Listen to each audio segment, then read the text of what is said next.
Je suis un enfant de la guerre, de la Deuxième Guerre mondiale. L'autre aspect qui m'a frappé dans Tchernobyl, c'est la confusion entre la guerre et l'accident. On entend dans les témoignages, ce n'est pas la guerre, et pourtant c'est la guerre. Pourquoi tous ces soldats? Pourquoi ces blindés? Pourquoi ces hélicoptères dans le ciel?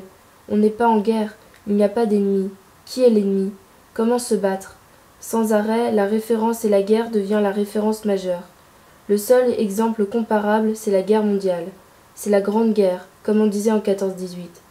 Il me semble qu'il y a là quelque chose de tout à fait nouveau. C'est-à-dire que l'accident global dont on a parlé est aussi un accident qui concerne la nature des rapports entre les hommes.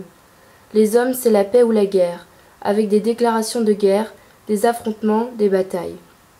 Là, tout d'un coup, ce qui remplace la guerre, c'est un accident tellement important qu'il nécessite les forces de défense d'une nation, qu'il nécessite une vigilance nouvelle, etc.